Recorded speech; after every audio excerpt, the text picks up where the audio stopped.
Welcome back to the deep dive. I hope you are sitting comfortably today. Yeah, maybe with the lights dimmed just a little bit. Right, exactly. Maybe Yeah. a candle burning. Because today we were taking a trip back in time to a very specific and very atmospheric night. We really are. We are setting the dials for October 31st, 1966, Halloween night. Halloween night in Elmira, New York. I mean, just picture it. The leaves are on the ground. There's that distinct smell of autumn in the air. The wind is probably howling a bit through the eaves. Right. And inside this quiet apartment, a husband and wife are about to engage in something that fits the holiday perfectly, though perhaps not in the way the trick-or-treaters outside would expect. It's a fascinating juxtaposition, isn't it? You have the commercial plastic skeleton sort of candy corn version of Halloween happening out on the streets. Yeah. And then inside you have Jane Roberts and her husband Rob conducting a serious, scientific but relaxed investigation into the nature of consciousness. We are, of course, talking about the Seth Material. And specifically for this deep dive, we are going to be unpacking session 298 from the early sessions, book 7 of the Seth Material, recorded on that Halloween night in 1966.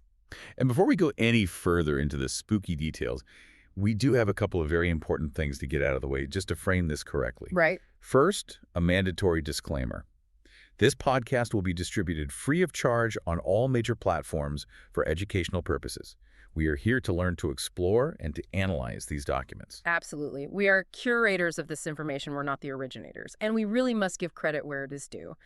The source material we're discussing today comes from the incredible archives published by the New Awareness Network. Yeah. If you find yourself intrigued by what we discussed today, and I have a feeling you definitely will be, we highly encourage you to go to the source. We want you to study the Seth Material books yourself. You can visit the New Awareness Network website and bookstore at sethcenter.com/early sessions. That's sethcenter.com/the early sessions. It really is a treasure trove. Okay, so housekeeping done. Let's set the scene properly for you. For the uninitiated, we have Jane Roberts. By day, she's a writer. And as we'll find out in this deep dive, she's picked up a job as a substitute teacher. Right. But by night, she goes into a trance state and speaks for an energy personality essence named Seth. And Seth is unique. He's dry, he's witty, he's incredibly knowledgeable. He isn't some vague, floaty spirit speaking in riddles. No, not at all. He's very direct. And on this particular Halloween night, he is in rare form. It's interesting you say that because usually when people think of channeling or mediumship, especially on Halloween, they expect all the theatricality. And some of the flickering candles, the moaning ghost, maybe a table levitating. Exactly. Ectoplasm, all of that. But this session, it's surprisingly domestic. It is. And I think that's what makes it so compelling. It actually starts with advice about a landlord's wife, of all things. Right. And then it moves into a very practical how-to guide for leaving your body, which sounds contradictory to the domestic vibe, but it is handled so casually. And then it ends with a psychic game of guess what's in the envelope. It's almost mundane in its setup, which makes the insights even more striking. It's like finding a diamond in your cereal bowl. You're just going about your day and suddenly, boom, universal truth. Exactly. So looking at our stack of notes here, we really have 3 main pillars for this deep dive. Right. Pillar 1 is the human element. We're going to look at the psychology of the need to be needed. This is something I think literally everyone listening will relate to. Definitely. Pillar 2 is the spooky science, specifically how to have an out-of-body experience, or OOBE, without scaring yourself to death. And pillar 3 is the detective work, a blind experiment where Seth tries to describe a hidden object, and the results are, well, they give me goosebumps, frankly. There is a specific moment involving a Toreador that really defies statistical probability. It forces you to question how information even exists in the world. I cannot wait to get to the Toreador. But I think we should start with the vibe. It's Halloween. Jane and Rob are sitting there. Is Seth addressing the holiday? Is he wearing a metaphysical costume? Not directly, no, which is classic Seth. I didn't say boo or anything, but the atmosphere definitely permeates the session. There is a sense of the veil being thin. Yeah. But true to form, Seth starts with the psychological furniture of their daily lives. He wants to clean house mentally before he starts moving furniture physically, so to speak. And that brings us to our first character, Marion Spaziani. Marion, the landlord's wife. Now, looking at the transcript, Marion seems to represent an archetype we all know. We've all got a friend like Marion, I think. Absolutely. The friend who is the center of every single crisis, but not necessarily their own crisis. So paint the picture for us. What is happening with Marion on this Halloween night? Well, according to the notes Rob took, Marion had visited them earlier that evening, and she was just unloading. Yeah, venting, telling him tales of all these people who call her up with their long histories of illnesses, their dramas, their crises. She's the agony aunt, the neighborhood confessor. She is the designated dumping ground for everyone else's problems. And she's telling Jane and Rob how this is leaving her in a nervous state. She's exhausted. She's completely overwhelmed. It sounds like she's framing herself as the victim of her own kindness. You know, the type, oh, everyone just needs me so much I can't get a moment's peace. I'm just too giving. Exactly. Yeah. And that is the narrative Marion is telling herself. She believes she is besieged by the needs of others. But Seth cuts right through that narrative with a scalpel. He doesn't buy the victim story for a second. What does he say? He says, and I'm quoting here, "Your friend Marion subconsciously needs to feel that she is needed. It is becoming a mania, and she is courting these problems or bringing them about." Ooh, courting these problems. That is a heavy accusation. It is profound, though. Think about the word mania. Seth isn't saying she's just being overly helpful. He's saying she has an addiction to her own utility. So she isn't just attracting bad luck or needy people by accident. She's broadcasting a signal. Seth implies that on a subconscious level, she is sending out a beacon that says, "Bring me your broken toys. I will fix them." Because if she isn't fixing them, who is she? What is her actual value? That is the martyr complex in a nutshell, isn't it? Precisely. It's the trap of validating your existence through the suffering of others. If you are the only one who can listen, the only one who can help it, then you are indispensable. You are safe. You matter. But it's a trap because it leaves you, as Rob noted, in a nervous state. You burn out, you get sick. And notice the phrasing, she is courting these problems. It implies an active, albeit subconscious, seduction. She is flirting with disaster because the disaster validates her. It's a really harsh truth to hear on Halloween. It's like looking in a mirror and seeing a monster, but the monster is just your own insecurity. It really forces us to ask ourselves, are we helping people because they genuinely need help or because we need to be the helper? That is a very uncomfortable question. But Seth softens the blow a little, doesn't he? He does. He adds, "It is a phase, however, and she will make her way out of it." That's good. It's not a life sentence. It's not a permanent flaw in her soul. No. And I think that's an important point for you, the listener, to hear. If you recognize yourself in Marion, if you're the person constantly complaining about how busy you are helping everyone else, it's just a phase. You can choose to stop courting the problems. You can literally just hang up the phone. You can. But you have to be willing to be unneeded for a while. And that can be scary. It's terrifying. Who am I if I'm not the helper? If I'm not the one holding everything together, maybe everything falls apart. Exactly. Yeah. But once you clear that space, you make room for your own growth. You stop living vicariously through other people's dramas, and you start living your own life. Which actually, speaking of moving beyond boundaries and living your own life, brings us to the next part of the session. The spooky science. That spooky science. Okay, so Seth transitions from this psychological analysis of Marion directly into the nature of consciousness and how it moves. And he tells a story that is honestly chilling. It's the perfect Halloween ghost story, except Seth insists it's biology or physics, not a ghost story at all. This is the story of Miss Callahan. Miss Callahan. She was a former neighbor of theirs. Yes, an elderly woman. And the context here is sad, but important for the mechanics of it. Miss Callahan had recently been moved into a home for the elderly. Her mind was failing. She was suffering from dementia or senility. And Jane had a vision of her. Jane had an experience where she saw Miss Callahan. It felt very, very real. But here's the twist. Jane and Rob found out through a mutual friend that Miss Callahan had physically been found wandering along Route 17, a main highway, trying to walk back to her old apartment. So the physical Miss Callahan is wandering the highway confused, trying to get home. Correct. But Seth claims that the Miss Callahan that Jane saw was also Miss Callahan. Okay, let's unpack this, because this gets into the walking phantom idea. Is he saying she was in two places at once? Effectively, yes. Seth says Rupert's experience with your Miss Callahan recently was quite legitimate.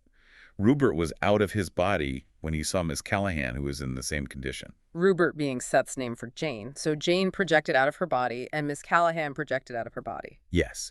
Seth is describing a phenomenon where intense emotional desire, in this case, Miss Callahan's desperate burning desire to return to her home, creates a projection. Her consciousness literally reached out towards the place she wanted to be. It's like her spirit was trying to get to the apartment while her body was stuck on Route 17. Exactly. And because her mind was failing in the physical sense, The barriers between the physical self and the inner self were crumbling. She was leaking out, so to speak. The ego wasn't there to say, no, stay in the body. That is heartbreakingly beautiful and terrifying at the same time. It creates this image of a ghost that isn't even dead yet. That is a very common theme in folklore, actually. The fetch, or the doppelganger. The idea that you can see someone's spirit before they die. But Seth explains it mechanically. He says, the traveling consciousness, as you know it, often experiences the feeling of motion and movement through space. This is because there is still translation through the physical senses. What does that mean? Translation through the physical senses. That sounds highly technical. It's actually quite intuitive. It means that when you leave your body, when you have an out-of-body experience, you don't necessarily just teleport or exist as a ball of light immediately. Your mind is so used to being in a body that it interprets your non-physical movement as walking or flying. So that's why in dreams we are often walking or running around. Right. You are a non-physical consciousness, but you are translating your intent into terms your brain understands. Miss Callahan wanted to go home. Her brain understands walking home, so her projection walked. She created a vehicle that looked like her body and made it walk. And Jane, in her projected state, saw her. Yes. Seth notes, now, it is possible for someone within the physical body to perceive someone who is not, but it is not usual. The projecting personality must be either driven by high emotional intensity to make himself known or be of exceptional ability. And Miss Callahan definitely had the high emotional intensity part covered. She was desperate for the comfort of her home. That emotion was the fuel that pushed her out. It really makes you think about hauntings in general. How many ghosts are just the intense projections of living people who are lonely or confused or just dreaming very vividly? It opens up a massive can of worms regarding the nature of reality itself. Mm-hmm. It's just the world is much more crowded than we think. But Seth doesn't just leave it as a scary story. He uses it as a jumping off point to teach Jane and Rob and us how to do it ourselves. Yes, the easy projection method. I loved this part because usually when you read about astral projection, it's so complicated. You have to meditate for an hour, you have to vibrate your chakras, you have to imagine a silver cord pulling you up. It can be very intimidating. People think they need to be a level 10 yogi to do it. But Seth's advice here is almost laughably simple. It's like the lazy person's guide to the galaxy. It really is. Walk us through it. What is the actual instruction? Seth says, simply try to get out of bed, you see, and to walk into another room while the physical body stays where it is. That's it. Just get out of bed. That is the core of it. But the nuance is in the state of mind. He talks about catching yourself in a false awakening. Oh, I hate those. That's when you dream, you woke up, you brushed your teeth, you made coffee, and then suddenly, bam, you wake up in bed and realize you have to do it all over again. Exactly. That is a false awakening. Seth says the state is prime territory for projection because your consciousness is already mobile, but your ego thinks you are awake. So instead of being frustrated by it, you should use it. Yes. He says this method is less startling to the ego. If you tell your ego, okay, we're going to blast off into the astral dimension now, the ego panics. It slams the door shut. It says, no way, that's way too dangerous. It grabs the steering wheel. Right. But if you just say, I'm just going to walk into the kitchen, the ego says, oh, sure, we do that every day. Go ahead. It's a trick. You're tricking your own defense mechanisms with boredom. Precisely. Seth says, the ordinary nature of the activities, walking into the next room, for example, will be reassuring. I love that. Just walking into the next room, it takes all the mystical pressure off.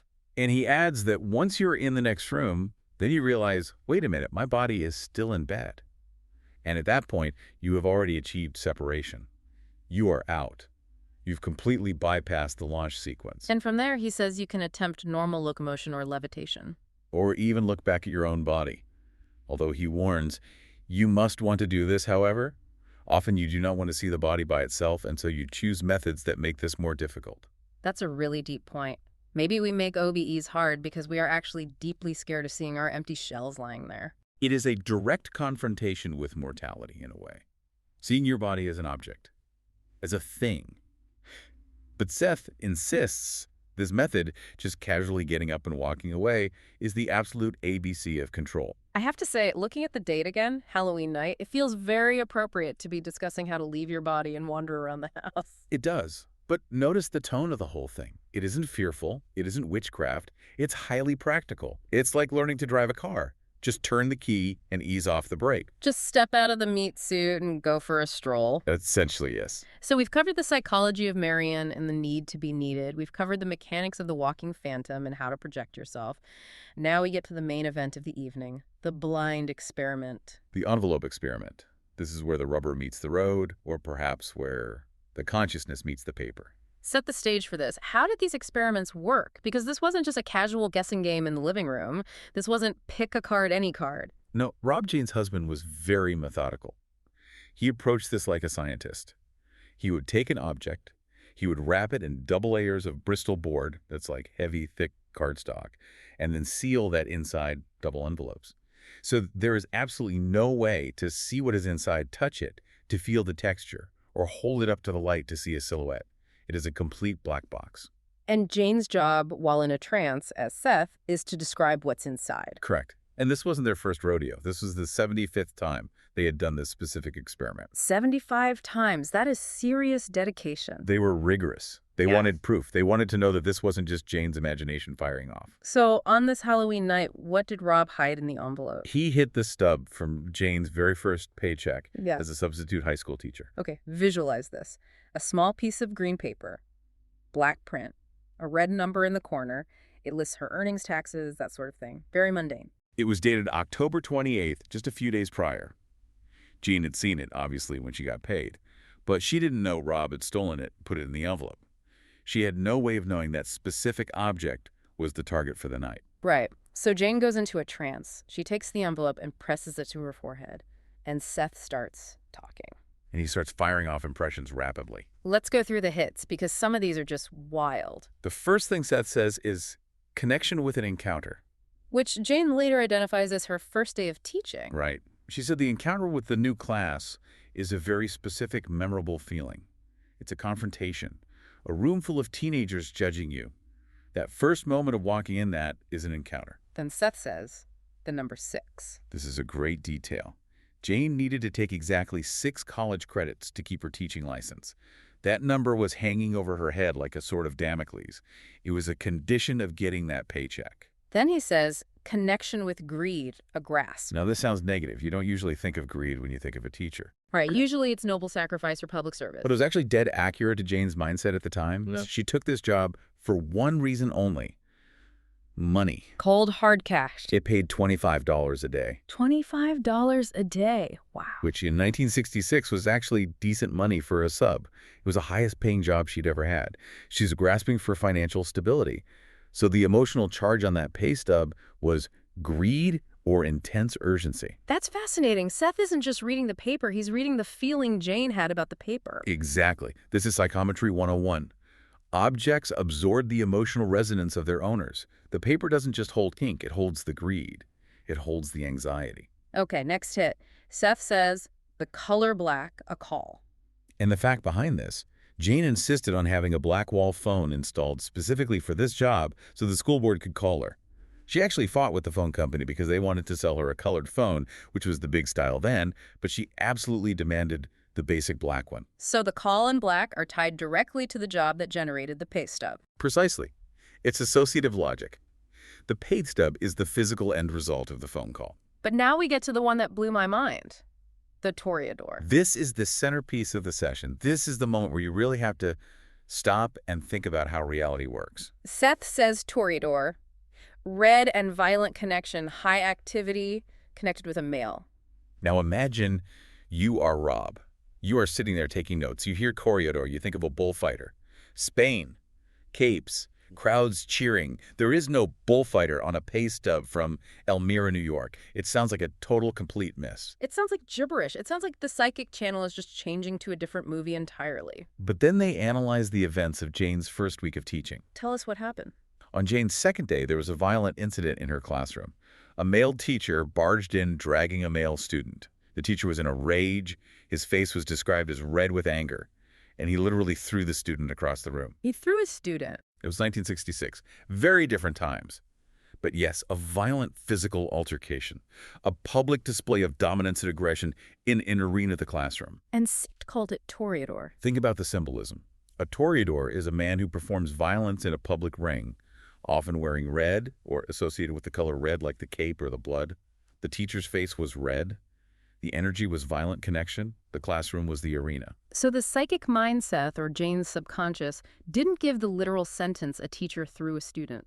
It gave the poetic equivalent, Toreador. This is a crucial lesson in how psychic information actually works. It is rarely literal text. It is symbolic imagery. The mind has to scramble to find a matching picture for the energy it is feeling. The energy was public male violence red. The brain pulled the file for Toreador. That is so fascinating. It's like a game of charades. The universe is acting it out. It is exactly like charades. And the fact that the pay stub was the object is key. That pay stub was the receipt for her being in that building when that violence happened. The object carried the memory of the trauma. It's like the pay stub was a witness to the event. Yes. Seth also noted high activity connected with a male of repressed violent tendencies. He completely nailed the psychological profile of the teacher, even if the Toreador label was a metaphor. Unbelievable. What else did he get on the literal side? He got some very mundane literal details, too. He said, schedule of events and an accounting, which is exactly what a pay stub is. He said rectangular with stripes. The stub literally had green patterned stripes on it. He said horizontal lines with a small square. The stub had rows of small boxes for checking off tax deductions. So he's toggling between this high-level symbolic stuff like the Toreador and this very boring literal description of horizontal lines. It shows the fluctuation of the trance state.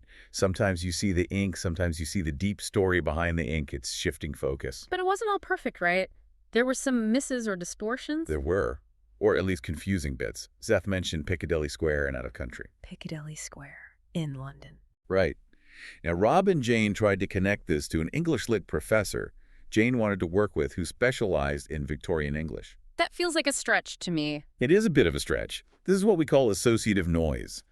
Maybe the mind saw square regarding the boxes on the paper and jumped to Piccadilly Square. Like a word association game gone completely wrong. Exactly. Even in a high-quality session like this, there is static on the line, and Seth admits it. When Rob asks about the initials JAB, Seth says, I simply see the large capitals JAB and do not know their precise meaning. I really appreciate that honesty. He doesn't try to fake it. He just says, this is what I see. I don't know why. It adds incredible credibility. If he was faking it, he could have easily made up a story, but he's just reporting the raw data. There was also a mention of the color yellow, which didn't seem to fit anything at all. No connection found. And that happens. Sometimes the receiver picks up stray signals. Maybe Jane was thinking about a yellow dress earlier that day. Who knows? But the hits, the Toreador, the greed, the black phone, they are specific enough that it's really hard to dismiss them as coincidence. Especially the greed grasp comment. That is such a specific emotional flavor. Most people wouldn't associate a substitute teaching job with greed. They would associate it with service or education. But for Jane, in that exact moment, it was purely a cash grab. Seth knew that. So what is the big takeaway here? We have this object, a piece of paper, that is acting like a battery for information. The takeaway is the concept of psychometry. The idea that consciousness is not local. Information is not locked inside your skull. It is smeared across the environment. Smeared across the environment. I like that image. Every object you touch, you leave a fingerprint. But not just an oil fingerprint, an energy fingerprint. Yeah. A record of your emotional state at that moment. So when I pick up an antique ring or a used book? You are picking up the greed, the love, the violence, the boredom of everyone who held it before you. That explains why some places just feel heavy or wrong when you walk in. Or why you walk into a house and feel instantly at peace. The walls are soaking it up. And in this experiment, Jane, as Seth was able to access that history just by holding the envelope, she didn't need to see the paper. She needed to feel the resonance. And this actually connects back to the OBE section in a really elegant way. Oh, so? In the OBE section, Seth taught us that consciousness can leave the body to travel. In the envelope experiment, he taught us that consciousness can enter objects to retrieve data. It's all about mobility. Precisely. We are not trapped. That is the ultimate message of the Seth Material. You are not a meat robot stuck in a specific time and place. You are a consciousness that can extend travel project and perceive way beyond the physical limits. You are not a meat robot. I might have to put that on a t-shirt. It's a good slogan. So let's bring it all together. It's Halloween night, 1966. We've learned that Marion needs to stop being a martyr and courting problems. We've learned that Miss Callahan was projecting her ghost down Route 17 because she desperately missed her home. We've learned how to step out of our bodies by pretending we're just getting a glass of water. And we've learned that a pay stub can tell the story of a violent teacher named the Toreador. It is a remarkably dense hour of recording. It really is. And remember, this is just one session, session 298. There are hundreds of these. Thousands of pages. And what I love about this particular session is how it balances the magical and the practical. Seth doesn't want you to just be awed by the mystery. He wants you to solve it. He gives you the tools, try to get out of bed, look at your motives. He empowers the listener. He's not the guru on the mountain. He's the coach in the locker room. The coach in the locker room who happens to be a multi-dimensional energy essence. The best kind of coach, really. Indeed. You know, thinking about the Toreador and the emotional energy on objects, it makes me look at my own life differently. In what way? Well, the final thought I have for our listeners today is this. If a simple pay stub can carry the heavy red violent energy of a teacher throwing a student, or the grasping urgent energy of Jane needing money, what energy are we leaving on the objects we touch every single day? That is a very provocative question. When you hand a credit card to a cashier, is it charged with anxiety? When you give a gift to a friend, is it charged with obligation, or is it genuine love? When you leave your coffee cup on the desk, does it radiate stress or satisfaction? We are constantly polluting or enriching our environment with these psychic fingerprints. We are. We are broadcasting stations 24/7. It makes you want to be a little more careful with your thoughts, doesn't it? It certainly does. Awareness is the first step. Well, we have given you a lot to chew on, and frankly, a lot to practice. If you are brave enough. Yes. I want everyone listening to try the easy projection method tonight. Just remember, when you wake up at 3 a.m., don't overthink it. Just try to walk into the next room. And if you see your body sleeping in the bed, wave hello. And don't panic. Don't panic. It's just you. Before we sign off, I want to remind you one last time, this material is vast, deep, and truly life-changing. Don't just take our word for it. Go to the source. Visit sethcenter.com/the-early-sessions. Read the books. Support the New Awareness Network. They are keeping this incredible archive alive for all of us. It is a treasure trove of consciousness research. That's sethcenter.com/the-early-sessions. Thank you for joining us on this relaxed, chilling, and slightly humorous journey back to Halloween 1966. It was a pleasure. Until next time, keep your mind open, keep your envelope sealed, and maybe, just maybe, try floating out of bed tonight.